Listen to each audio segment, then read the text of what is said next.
How did Mordor come into being? We all know the image: a blackened plain ringed by mountains, a volcanic crack splitting the earth, a tower of iron watching over everything that moves. In Tolkien's world, we know Mordor as Sauron's stronghold, the land that the free peoples fear most. But the strange part is that Tolkien never gives us a single scene in which Mordor is created. There is no chapter where the mountains rise, no moment when the plain is blasted flat, no sentence that says who or what shaped this fortress of the interior.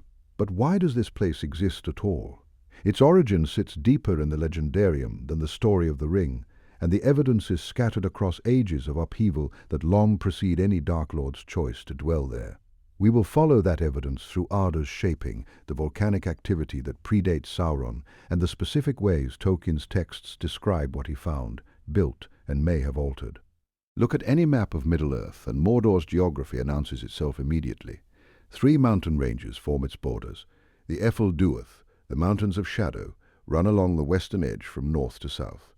The Ered-Lithwi, the Ash Mountains, stretch across the north. Where these 2 ranges nearly meet in the northwest, they leave a narrow passage guarded by the Morannon, the Black Gate. Inside that ring of mountains lies the plateau of Gorgoroth, a volcanic wasteland of ash and broken stone.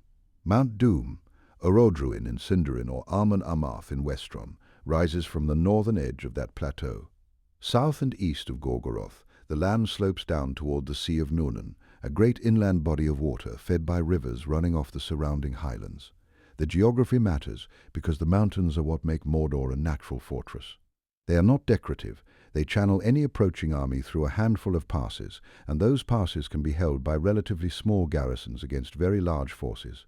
The mountain ranges also trap volcanic ash and fumes inside the basin, creating conditions that make large-scale agriculture impossible across most of the interior, while the southern regions near Núnen remain fertile enough to support the enslaved populations who work Sauron's fields. Every element of this terrain has a military consequence, and that consequence is tied to the question of whether the land was shaped by intention or by older forces that Sauron later exploited. The deep time context takes us back to the First Age and earlier. Tolkien's cosmology describes Arda as a world shaped and reshaped by the struggles of the Valar against Melkor, later called Morgoth, the first Dark Lord. Melkor's rebellion during the music of the Ainur introduced discord into the fabric of creation itself, and when the Valar descended into Arda to build its physical form, Melkor followed and began tearing down what they raised. He raised the misty mountains in part to hinder travel and communication. He carved out fortresses in the deep places of the world. The landscape of Middle-earth as the elves and men encountered it in the First Age was already scarred by this conflict. The War of Wrath, which ended the First Age, brought the most catastrophic reshaping of all. The host of Valinor crossed into Beleriand and fought Morgoth's armies across the entire northwestern continent. The conflict was so violent that Beleriand, the region where most of the First Age's events had taken place, was broken and drowned beneath the sea. Angband, Morgoth's fortress, was destroyed. Thangorodrim, the volcanic peaks Morgoth had raised above Angband, collapsed. The scale of geological destruction was immense. Rivers changed course, coastlines vanished, entire mountain ranges were swallowed. This is the context in which Mordor's terrain must be understood. The War of Wrath reshaped the entire northwestern quarter of Middle-earth, and the tectonic upheaval associated with that event, or with the longer pattern of Arda's marring by Melkor, could have produced the mountain ranges, the volcanic activity, and the interior basin that would later become Mordor. But Tolkien does not state this directly.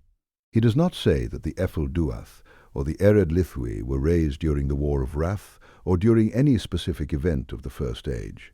The connection is a reasonable inference from the pattern of destruction and reshaping that Tolkien describes, but it remains inference, not explicit text. What Tolkien does tell us is that the world after the War of Wrath was fundamentally different from the world before it, and that the northwest of Middle-earth bore the deepest scars of that change. Orodruin is the key to understanding why Sauron chose this land. Mount Doom was an active volcano, and Tolkien tells us that it had been so before Sauron ever arrived. In the chapter Mount Doom in The Return of the King, the narrative describes Orodruin as a volcano that had been active in earlier ages, with eruptions tied to the deep fires of the earth. Sauron, originally a Maya of Aulur, the Vala of craft and smithwork, had the knowledge and the inclination to work with volcanic heat. His background in Aula's service gave him expertise in forging, in the manipulation of earth and fire, in the construction of deep works beneath the ground. When Sauron came to the land that would become Mordor, he found a volcanic region that suited his purposes. He did not need to create a volcano. He needed one that was already there. Around the year 1000 of the Second Age, Sauron chose Mount Doom as the site for the forging of the One Ring. He built the Sammath Naur, the Chambers of Fire, inside the mountain's cone, carving out a forge where the volcanic heat could be harnessed for his craft. The One Ring was forged in those chambers, and its power was tied to the mountain that produced it. The ring could only be unmade in the same fire that had made it, which is why Frodo's journey ultimately leads back to the Sammath Naur. Sauron's choice of Orodruin was not arbitrary. It was the choice of a craftsman who understood what volcanic heat could do and who needed a remote, defensible location for the most dangerous work he would ever undertake. When the ring was destroyed, Barad-dur collapsed, its base undermined by the severing of the power that had held it together. The tower was Sauron's construction, built with the labor of his slaves and the craft of his knowledge. The mountain and the volcanic system beneath it were not. Gorgoroth itself is described in terms that emphasize its volcanic character. The name means mountain of dust or mountain of terror in Sindarin, though it is applied to the entire plateau rather than to a single peak. The plain is covered in ash, in broken rock, in the residue of eruptions that had been happening long before Sauron's time. Tolkien's descriptions in The Two Towers and The Return of the King make clear that the ash plains of Gorgoroth are a natural volcanic wasteland, not a manufactured one. The ground is dry and cracked. The air is thick with fumes. Nothing grows across most of the plateau. Roads cross the plain, built by Sauron's forces to move troops and supplies, but the underlying terrain is volcanic in origin. The military infrastructure that Sauron layered on top of this terrain was extensive. Roads connected Barad-dur to the Morannon, to Minas Morgul, and to the southern regions around Nurnin. Watchtowers and garrisons dotted the mountain passes. The plain of Gorgoroth served as a staging ground for armies, a place where tens of thousands of orcs could be mustered, fed from the southern fields, and marched toward whatever front Sauron needed to reinforce. The infrastructure was Sauron's. The plain was not. The Morannon, the Black Gate, guarded the main northern entrance to Mordor. It was a construction of Sauron's, a massive gate and wall system spanning the gap between the Ifril-Duath and the Ered Lithui. Behind the Morannon lay the Carach Angren, the Iron Jaws, a second line of fortifications that narrowed the passage further and made any breakthrough even more costly. The Morannon was built to be held, and it was held for most of the Second and Third Ages. On the western side of the Ifril-Duath, Minas Morgul, formerly Minas Ithil, the Tower of the Moon, controlled the southern approach through Ithilien. Minas Ithil had been built by the men of Gondor in the early Second Age as a watchtower against Sauron. When Sauron's forces captured it in the Third Age, it became Minas Morgul, the Tower of Sorcery, and the valley around it was poisoned. The pass of Cirith Ungol lay above Minas Morgul, a higher and more secret route through the mountains, guarded by the Tower of Cirith Ungol and by Shelob, the great spider who had taken up residence in the tunnels beneath the pass. Shelob was not Sauron's servant in any conventional sense. She was an independent predator, a daughter of Ungoliant, the primordial spider of darkness who had aided Morgoth in the destruction of the two trees of Valinor. Shelob had lived in the tunnels of Cirith Ungol since before Sauron came to Mordor, and Sauron regarded her as a useful obstacle rather than a subject. He called her his cat, in Tolkien's words, a creature that kept the pass dangerous to any intruder without requiring his direct attention. The passes of Mordor were thus defended by a combination of Sauron's constructions and older inhabitants who served his purposes without his command. The Sea of Nurnen in the south of Mordor was the agricultural base that sustained Sauron's armies. Tolkien describes the region around Nurnen as fertile, worked by enslaved men who labored under Sauron's overseers to produce food for the garrisons and armies of Mordor.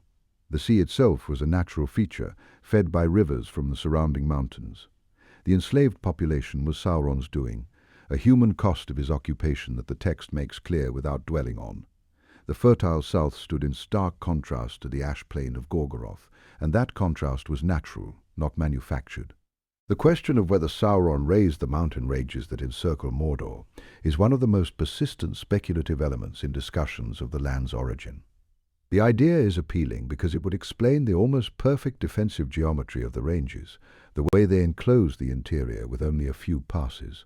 But Tolkien never says that Sauron raised the Ephel-Duath or the Ered-Lithwi. There is no passage in the Silmarillion, the Lord of the Rings, or any published text that attributes the creation of these mountains to Sauron's power.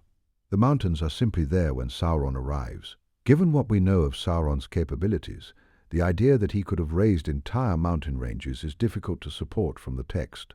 Sauron was a Maya and a powerful one, but his power lay in manipulation, in domination of wills, in craft and deception. The raising of mountain ranges was the kind of act associated with the Valar or with Morgoth at the height of his strength, and even Morgoth's mountain raising is described as a slow, laborious process of piling up stone over long ages, not a single act of power.